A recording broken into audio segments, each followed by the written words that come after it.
SSC नौकरी छोड़ो और ये फॉर्म भरो। जी हाँ, आप सही सुन रहे हैं। जिनका क्वालिफिकेशन 12 पास आउट है तो उनके लिए बहुत ही बड़ी खुशखबरी आ गई है। और यहाँ पे सबसे खुशी की बात है कि यहाँ पे मल्टीपल पोस्ट आए हैं। तो यहाँ पे बहुत ऐसा पोस्ट है जिसका सिलेक्शन सीधा होने वाला है, यानी कि आपके डॉक्यूमेंट वेरिफिकेशन के बिहाफ पे ही यहाँ पे सीधा सिलेक्शन होने वाला है। तो आप सभी लोग ध्यान से वीडियो को पूरा देखिए और जैसे बताऊंगा वैसे सभी लोग इसके फॉर्म को स्टेप बाय स्टेप फिलअप करिएगा। अब देखिए, इस संस्था का नाम है BSSC। यहाँ पे कुछ ऐसी पोस्टिंग आई है जिसका सिलेक्शन सीधा होने वाला है। तो इस संस्था का नाम है BSSC। यहाँ पे मल्टीपल पोस्ट आए हैं, जैसे कि यहाँ पे पहला वैकेंसी है वो है पंचायत सचिव का, और यहाँ पे दूसरा वैकेंसी है LDC का यानी कि लोअर डिवीजन क्लर्क, और यहाँ पे आपका अगला है RS का यानी कि रेवेन्यू स्टाफ का। यहाँ पे आपका अगला है कॉपीराइटर, जूनियर फील्ड इन्वेस्टिगेटर, और यहाँ पे आपका अगला है livestock assistant, and here are multiple posting. So watch full video without any skip because here are some post that selection on the direct, यानी कि direct selection on the basis of your document verification. So everyone watch full video without any skip and maximum share with your friends. यहाँ पे total vacancy आई है 23,000 plus, 23,000 यहाँ पे plus यहाँ पे टोटल वैकेंसी आई है। And this application mode that's are online and this is the all India service. चाहे आप मेल हो और चाहे आप फीमेल हो, सभी लोग इसके फॉर्म को अप्लाई कर सकते हैं। इसका लास्ट डेट यहाँ पे 18 दिसंबर 2025 है, लेकिन इसका एक्सटेंड यानी कि इसका जो भी एक्सटेंड डेट है, इसका डेट भी यहाँ पे बढ़ सकता है। तो आप सभी लोग ध्यान से वीडियो पूरा देखिए और जैसे बताऊंगा वैसे इसके फॉर्म को अप्लाई करिएगा। This is the all India service for male and female.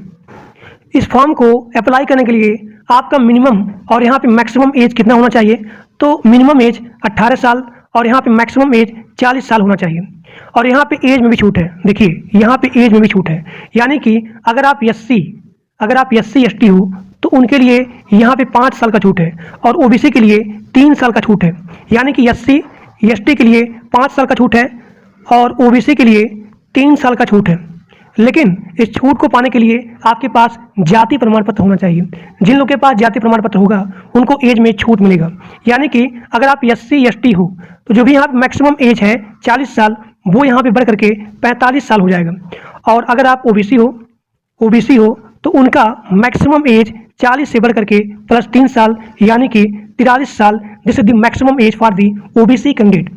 अब यहाँ देखिए, यहाँ पे जो भी मेन पोस्टिंग आई है उसको अप्लाई करने के लिए आपका एप्लीकेशन फीस 100 रुपया रहेगा, चाहे आप SC हो, ST हो, PWD हो, OBC हो। For each and every category application fees that's are 100 rupees. और आप इसके फॉर्म को ऑनलाइन अप्लाई कर सकते हैं by credit card, debit card या फिर किसी भी नेट बैंकिंग टूल की सहायता से आप इसके फॉर्म को ऑनलाइन पेमेंट कर सकते हो। अब देखिए, हमने यहाँ क्या बोला कि आपका जो भी यहाँ पे सिलेक्शन होने वाला है, तो यहाँ पे बहुत ऐसी वैकेंसी आई है जिसका यहाँ पे सीधा सिलेक्शन होगा, यानी कि on the basis of your document verification. आपके डॉक्यूमेंट वेरिफिकेशन के बिहाफ पे ही बहुत ऐसी पोस्टिंग आई है जिसका सिलेक्शन सीधा होने वाला है। लेकिन अगर आपका क्वालिफिकेशन मात्र 12 पास आउट है तो जो भी यहाँ पे हायर पोस्ट है उनके लिए यहाँ पे एग्जाम होगा, यानी कि यहाँ पे आपका सिलेक्शन प्रोसेस रहने वाला है। सबसे पहले रिटन एग्जाम, उसके बाद यहाँ पे डॉक्यूमेंट वेरिफिकेशन।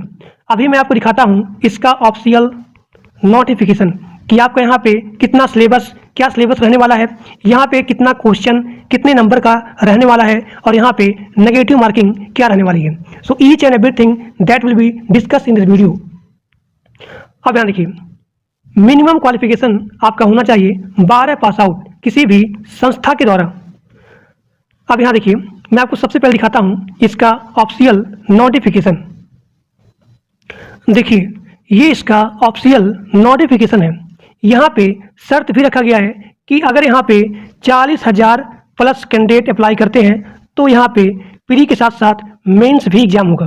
लेकिन अगर यहाँ पे कैंडिडेट 40,000 से नीचे अप्लाई करते हैं तो आपका केवल यहाँ पे प्री एग्जाम होगा। अब यहाँ देखिए, यहाँ पे टोटल क्वेश्चन रहने वाला है 150 नंबर का, यानी कि 150 नंबर का यहाँ पे टोटल क्वेश्चन रहने वाला है। और एक क्वेश्चन, यहाँ देखिए, एक क्वेश्चन 4 नंबर का रहने वाला है, यानी कि जो भी आपका टोटल नंबर है वो यहाँ पे रहेगा 600 नंबर का। एक क्वेश्चन 4 नंबर का, यहाँ पे टोटल क्वेश्चन रहने वाला है 150, तो आपका टोटल नंबर हो जाएगा 600। अब देखिए, अगर आपका गलत होता है एक क्वेश्चन तो यहाँ पे 1 नंबर यहाँ पे कट जाएगा। परीक्षा का जो भी टाइम है यानी कि ड्यूरेशन ऑफ एग्जाम, तो वो यहाँ पे रहने वाला है 2 घंटा 15 मिनट। इसका जो भी सिलेबस है यहाँ पे दिया गया है, देखिए यहाँ पे सारा चीज़ दिया गया है, समान हिंदी, गणित, जीके, जीएस, मैथ, रीजनिंग, तो यहाँ पे इसका सारा चीज़ दिया गया है। और इसका जो भी ऑफिशियल नोटिफिकेशन का लिंक है मैं आपको इसी वीडियो के डिस्क्रिप्शन बॉक्स में पिन कर दूंगा। तो जैसे आप ओपन करेंगे ये पेज यहाँ पे ओपन हो जाएगा। अब देखिए यहाँ पे क्वालिफिकेशन परसेंटेज भी डिसाइड किया गया है। अगर आप सामान्य वर्ग से हैं तो आपको मिनिमम 40% अप्लाइड होना चाहिए पासिंग मार्क। अब यहाँ देखिए पिछड़ा वर्ग के लिए ये है, और यहाँ पे 34%, SC ST के लिए, महिला के लिए, दिव्यांग के लिए, यहाँ पे सारा चीज़ दिया गया है इसका पासिंग मार्क। तो आप इसके ऑफिशियल नोटिफिकेशन को रीड कर सकते हैं। और आपका जो भी मिनिमम क्वालिफिकेशन है वो होना चाहिए 12 पास आउट। देखिए इसका जो भी ऑनलाइन है एप्लीकेशन ऑनलाइन स्टार्टिंग डेट वो है 15 तारीख, और यहाँ पे जो भी आपका परीक्षा का शुल्क है तो यहाँ पे सारा चीज़ दिया गया है। तो मैं आपको अपने व्हाट्सएप ग्रुप में और मैं आपको अपने टेलीग्राम ग्रुप में इसका जो भी ऑफिशियल लिंक है मैं शेयर कर दूंगा। तो जैसे आपका एग्ज़ाम पास आउट हो जाता है, जैसे कि आप अपना एग्ज़ाम क्वालिफाई कर लेते हैं, तो इसका अगला प्रोसेस होता है वो होता है डॉक्यूमेंट वेरिफिकेशन। तो डॉक्यूमेंट वेरिफिकेशन में सबसे पहले आपके पास होना चाहिए पासपोर्ट साइज़ का फोटोग्राफ, मिनिमम 4 फोटो, और यहाँ पे मैक्सिमम 20 फोटो होना चाहिए, यानी कि अप्लाई से लेकर के ज्वाइनिंग तक सेम फोटो अवेलेबल होना चाहिए। उसके बाद आपका यहाँ पर लगेगा सिग्नेचर। उसके बाद आधार कार्ड, आधार कार्ड आपके मोबाइल नंबर से लिंक या फिर वेरीफाइड होना चाहिए। उसके बाद यहाँ पे आपका एजुकेशन सर्टिफिकेट लगेगा, आपका जो भी एजुकेशन सर्टिफिकेट है आप यहाँ पे लगाएंगे। उसके बाद सबसे इम्पोर्टेंट है वो है जाति प्रमाण पत्र। तो जिन लोगों के पास जाति प्रमाण पत्र है तभी आपको एज में छूट मिलेगा। बहुत ही बढ़िया वैकेंसी है, और यहाँ पे पासिंग मार्क भी बहुत कम है, 40%, 35%, 34%। तो मैं आपको अपने इसी वीडियो के डिस्क्रिप्शन बॉक्स में जो भी इसका ऑफिशियल नोटिफिकेशन है वो लिंक यहाँ पिन कर दूंगा। आप सभी लोग ध्यान से इसके पूरे नोटिफिकेशन को स्टेप बाय स्टेप पढ़ सकते हो। अब यहाँ पे बहुत सारे लोग का डाउट होता है कि एज प्रूफ में हम कौन सा डॉक्यूमेंट लगाएंगे। तो एज प्रूफ में आप अपना बर्थ सर्टिफिकेट लगा सकते हो। जिन लोग के पास खुद का बर्थ सर्टिफिकेट नहीं है तो वो लोग अपने एज प्रूफ में लगाएंगे 10 का मार्कशीट। तो ये आपका हो गया डॉक्यूमेंट वेरिफिकेशन, पासपोर्ट साइज का photograph, signature, Aadhaar card, education certificate, जाति प्रमाण पत्र यानी कि caste certificate, age proof. So these are the document after your exam. तो यहाँ पे नेक्स्ट प्रोसेस सबसे इंपॉर्टेंट है वो है डॉक्यूमेंट वेरिफिकेशन। तो आप इसके फॉर्म को कैसे अप्लाई करेंगे यहाँ पे सारा चीज़ दिया गया है। इसका जो भी आवेदन है वो स्टार्ट हो गया है, और यहाँ पे साफ साफ लिखा गया है इसका जो भी लास्ट डेट है वो यहाँ पे एक्सटेंड भी हो सकता है। तो आप सभी लोग इस वीडियो को अपने दोस्तों के पास मैक्सिमम शेयर करिए, और जो लोग व्हाट्सएप ग्रुप में, टेलीग्राम ग्रुप में नहीं ज्वाइन हो उसका लिंक भी इसी वीडियो के डिस्क्रिप्शन बॉक्स में दिया गया है। तो आप सभी लोग जाकर के ग्रुप को ज्वाइन कर लीजिए, और जो लोग चैनल पर नए हो वो लोग प्लीज़ सब्सक्राइब कर लीजिए। तो आज के लिए बस इतना ही। Thank you.